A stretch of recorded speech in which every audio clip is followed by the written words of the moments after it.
బీజేపీలో జగన్మోహన్ రెడ్డి కోవట్టులున్నారా?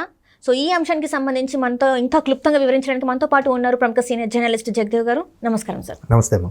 సార్, బీజేపీలో జగన్మోహన్ రెడ్డి గారు కోవట్లు ఉన్నారని చెప్పేసి వార్తలు వస్తున్నాయి. అంటే వాళ్ళని సాక్ష్యాలతో సహా పట్టుకున్నామని చెప్పేసి కూడా వార్తలు వస్తున్నాయి. సో ఇందులో ఎంతవరకు వాస్తవం ఉంది సార్?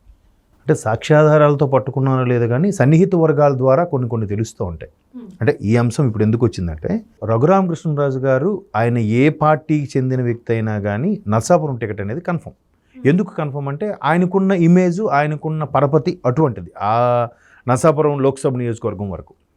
అయితే 2019లో వైసీపీ తరపున గెలిచి ఎంపీ అయిన తర్వాత కొద్ది నెలలకే ఎందుకో వైసీపీ మీద, వైసీపీ ఆగడాలుగా అనుకోవచ్చు, వైసీపీ విధానాల వల్ల అనుకోవచ్చు, వాటి మీద మొదటి నుంచి వ్యతిరేకంగా పోరాడుతూ వస్తున్న వ్యక్తి దాన్ని వ్యంగ్యంగా, వెటకారంగా కూడా చాలా సందర్భాల్లో చెప్పారు. ఇట్లా కాదు, మా అధినేతకి, మా ముఖ్యమంత్రికి చెప్పాలి, ఆయన ఎందుకు ఇట్లాంటి వాళ్ళని ఎంకరేజ్ చేస్తున్నారు, లేదంటే ఎటువంటి పథకాలు తీసుకుంటున్నారు, అసలు ప్రభుత్వం ఏమని చెప్పి ప్రభుత్వంలోకి వచ్చింది, ఏం చేస్తుంది అనే దాని మీద ఆయన సొంత మీడియా, సోషల్ మీడియా ద్వారా ఆయన చాలాసార్లు మాట్లాడడం జరిగింది.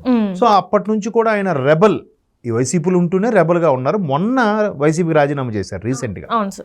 సో అటువంటి వ్యక్తి ఖచ్చితంగా వైసీపీ నుంచి బయటకు వచ్చేస్తారు. అయితే నరసాపురం టికెట్ అయితే కన్ఫర్మ్ ఆయన. బట్ అది ఆ పొత్తుల్లో భాగంగా అది టీడీపీకి వెళ్తుందా, జనసేనకు వెళ్తుందా, బీజేపీకి వెళ్తుందా అనేది క్వశ్చన్ మార్క్. సో బీజేపీ అంశం గత 3-4 నెలల నుంచి వచ్చింది. అంతకుముందు చంద్రబాబు గారు అరెస్ట్ అయినప్పటి నుంచి పవన్ కళ్యాణ్ గారిది కన్ఫర్మ్ అయింది జనసేన.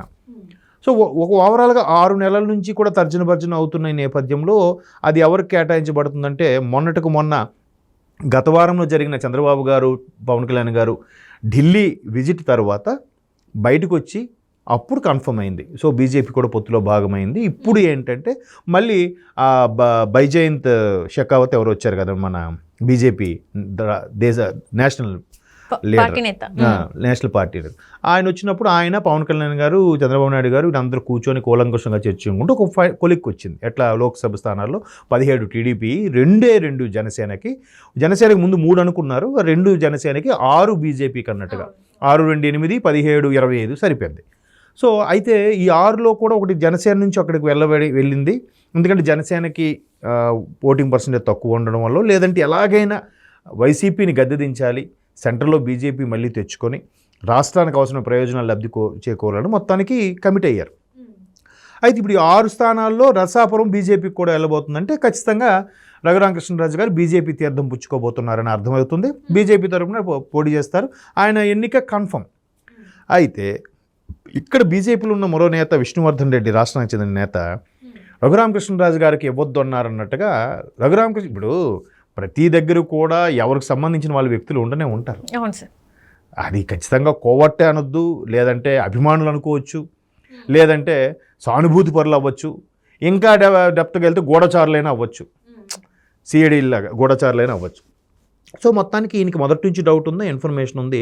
ఈయన ఎలాగూ జగన్మోహన్ రెడ్డి గారి విషయంలో ఖరాఖండిగా, ఓపెన్గా తన సొంత సోషల్ మీడియాలో ఓపెన్గా చెప్తారు కాబట్టి మరొకసారి ఈ అంశాన్ని తెర మీద తెచ్చారు. నరసాపురం టికెట్ నాకు కన్ఫర్మ్ అయింది, ఏ పార్టీ అయినా, ఏ పార్టీలో పొత్తులో భాగమైనా నాకైతే కన్ఫర్మ్. సో బీజేపీకి కేటాయించబడింది కాబట్టి నేను బీజేపీలో చేరబోతున్నాను. బట్ అంటే సన్నిహిత వర్గాల ద్వారా తెలిసింది ఏంటంటే ఆయన టీడీపీ జనసేనలోకి రావాలని లేదు, ఖచ్చితంగా బీజేపీ నేషనల్ పార్టీ కాబట్టి అందులోకి వెళ్ళాలని ఆయన మొదటి నుంచి అనుకుంటున్నాడని కూడా సన్నిహిత వర్గాల టాక్. సో ఆయన అలా అనుకున్నట్టుగానే బీజేపీలోకి వెళ్తున్నాడు, అదే టికెట్ తరపున పోటీ చేస్తున్నారు.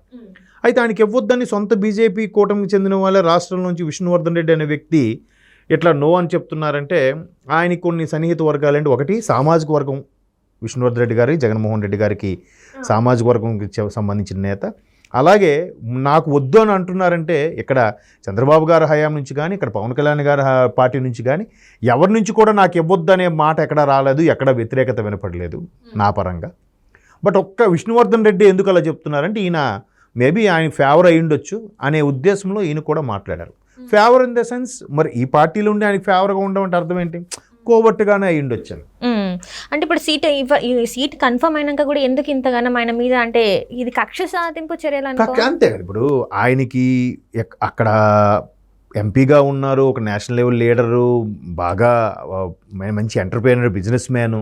అయినప్పటికీ ప్రభుత్వ వ్యతిరేక విధానాలు, ప్రభుత్వం మీద కొన్ని రకాల విధానాలు బాగోలేవని చెప్పి ఖండించి విమర్శించడం వల్ల ఆయన హైదరాబాద్లో వచ్చి ఉన్నా కూడా అక్కడ నుంచి ఆంధ్ర పోలీసులు సీక్రెట్గా వచ్చి ఆయన అరెస్ట్ చేసి తీసుకెళ్లారు without the permission of Telangana పోలీసులు పర్మిషన్ కూడా లేకుండా ఆయన అరెస్ట్ చేసి తీసుకెళ్లారు. ఆయనకి కాళ్ళకు కూడా కొట్టినట్టు కూడా ఆయన అప్పుడు అంటే తన మీద థర్డ్ డిగ్రీ కూడా ప్రయోగించారని చెప్పేసి మనకి వార్తలు అదే ఆయన చూపించుకున్నాడు కూడా దెబ్బలో కూడా. అంటే ఒక ఎంపీ అంత స్థాయి వ్యక్తికే అలా ఉంటే మరి సాధారణ పరిస్థితి ఏంటి? సో అది మరికొద్దిగా చినికి గాలి అనే విధంగా ఆయన అంశం చెప్పడము మరికొద్దిగా వ్యతిరేకత అనేది పెరిగింది. సో ఇప్పుడు ఎలాగైనా బీజేపీ పెద్దలతోని కొన్ని రకాల విషయాలతో ఆయన కొన్ని డీలింగ్స్ అయితే ఉన్నాయి. ఆయన ఎప్పుడు బయట పెట్టలేదు. ఎందుకంటే ఢిల్లీలో కూడా ఆయన ఎంపీ అయిన తర్వాత పార్టీలకు అతీతంగా ఎస్పెషల్లీ బీజేపీ టీడీపీ నేతలకు కొంతమందికి అప్పట్లోనే మంచి విందు కూడా ఏర్పాటు చేశాడని. సుమారుగా ఒక 60-70 రకాల గోదావరి రుచులతో పాటు అక్కడ విందు కూడా ఏర్పాటు చేశారు. అంటే బిజినెస్ మ్యాన్, ఒక రాజకీయ నాయకుడు అనేవాడు ఎప్పుడు కూడా అన్ని పార్టీలతో కూడా సన్నిహితంగానే సఖ్యంగానే ఉంటాడు. అక్కడ పార్లమెంట్ వేదికగా, ఒక సభా వేదికగా, లేదంటే రాజకీయాల పరంగా వాళ్ళు ఇలా చేశారు వీళ్ళు ఇలా చేశారు అనుకోవచ్చు, కానీ లోపగానే అందరూ పనిచేసే ప్రజల కోసమే కదా. ఏ రాజకీయ నాయకులైనా అదే వ్యూహంతో వెళ్తారు. మరీ మేము ఈ టీడీపీ వాళ్ళ ముఖం చూడము, జనసేన వాళ్ళ ముఖం చూడము, టీడీపీ జనసేన ఫ్యామిలీల వైపు ఎక్స్ట్రీమ్ వరకు వెళ్ళి తిడతామని ఏ పార్టీలు ఉండవు. సో అట్లాగా అందరితో ఆయన సత్సంబంధాలు ఉన్నాయి కాబట్టి ఆయనకి బీజేపీ టికెట్ కన్ఫర్మ్ అయింది. బట్ అందరూ ఎవరు నో చెప్పట్లేదు. విష్ణువర్ధన్ రెడ్డి ఎందుకు చూచాయిగా నో చెప్తున్నాడు తెలిసిందే అని ఆయన డౌట్. సో ఖచ్చితంగా జగన్మోహన్ రెడ్డికి ఓవర్ట్ అయి ఉంటారు. మేబీ నేను గెలుస్తానని భయంకి నాకు టికెట్ అవ్వద్దని చెప్తున్నట్టున్నారు. అంటే ఇక్కడ జగన్మోహన్ రెడ్డి గారి హస్తం ఉందని అనుకోవాలి. అంటే అలా అని ఆయనకి ఏం లీడ్ దొరకకుండా, ఆయనకేమి చిన్న హింట్ కూడా దొరకకుండా ఎంత ఓపెన్గా స్టేట్మెంట్ అయితే ఇవ్వడుగా ఆయన.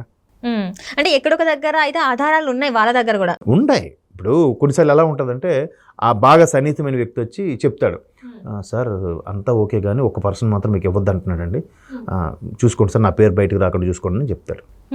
ఉంటారు కదా, ఎందుకు ఉండరు? ఇప్పుడు మొన్న షర్మిలా గారికి పీసీసీ చీఫ్ సంగతేనమ్మా, ఎవ్వరూ మాట్లాడలేదు, అందరూ ఓకే అన్నారు. బట్ రాజమండ్రి నుంచి ఆయన పేరు గుర్తు రావట్లేదు, ఆయన ఎంపీగా చేశారు గతంలో, ఆయన ఒకరు. తర్వాత చిత్తూరు నుంచి ఒక ఎంపీ, ఆయన పెద్ద ఆయన పేరు మర్చిపోయాను. వీళ్ళిద్దరే ఆవిడకి పీసీసీ చీఫ్ ఇవ్వద్దు అంటే, వాళ్ళకి ఎందుకో రాజశేఖర రెడ్డి గారికి ఉన్నప్పుడు కూడా ఆ యాంటీగా ఉన్నారు కాబట్టి ఇవ్వద్దని చెప్పారు. మిగతా ఎవ్వరు కూడా షర్మిలా గారికి ఇవ్వద్దని చెప్పలేదు, ఆవిడకి ఇవ్వడమే కరెక్ట్ అని కూడా చెప్పారంట.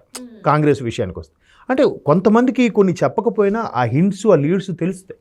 ఇప్పుడు ఆయన మంచి ఎంటర్ప్రెనరు, మంచి బిజినెస్ మ్యాను, అందరితో సత్సంబంధాలు ఉన్న రాజుగారు, అదే రఘురామకృష్ణరాజు గారు. మరి ఈ చిన్న విషయం వెనక్కి తెలియకుండా ఎలా ఉంటుంది? ఇప్పుడు వద్దు గిద్దు అంటే ఎవరు అనాలి? రాష్ట్ర అధ్యక్షురాలు పురంధరేశ్వరి గారు అనాలి, లేదంటే ఇక్కడ ఉన్న కొంతమంది లేఖను పెట్టి కమిటీ నుంచి నిర్ణయం తీసుకుని చెప్పాలి. పురంధరేశ్వరి గారు ఓకే అనుకుంటున్నారు, రఘురామకృష్ణరాజు గారు ఓకే అనుకుంటున్నారు, నల్లారి కిరణకుమార్ రెడ్డి గారు ఓకే అనుకుంటున్నారు. మరోవైపు పరిపూర్ణానంద స్వామి కూడా రేపు వీలైతే హిందూపురం నుంచి పోటీ చేస్తారని డౌట్ వ్యక్తం చేసి అందరికీ పెద్దగా ఒక్కొక్క సీటుకి 3-4 పోటీ ఏం లేదమ్మా.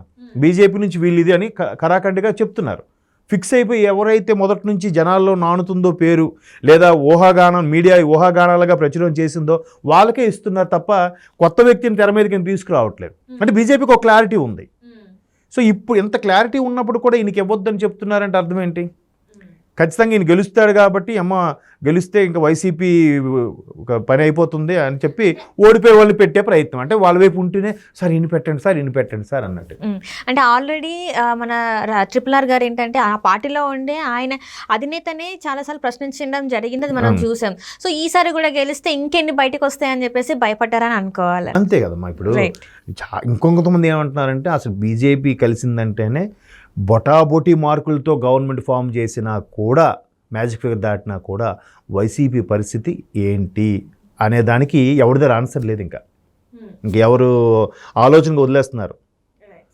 వైసీపీ ఎంతగా వీళ్ళతో ఆడుకుంది కాబట్టి నెక్స్ట్ ఒకవేళ వైసీపీ రాకపోతే పరిస్థితి ఏంటి అన్నది ఒక్కసారి వైసీపీ వాళ్ళందరూ భయపడుతున్నారంటూ కూడా రకరకాలుగా అనుకుంటున్నారు విశ్లేషకుల అభిప్రాయం కూడా. ఎందుకంటే బాలినేని గారు కూడా సుమారుగా ఒక 4 నెలల కిందట అదే మాట అన్నారు, ఒకవేళ మనం నెక్స్ట్ మన గవర్నమెంట్ రాకపోతే పరిస్థితి ఏంటి, సో మీరు అందరూ కష్టపడి పనిచేయాలి అన్నట్టు కూడా ఒకరొక సందర్భంలో ఒక స్టేజ్ మీద.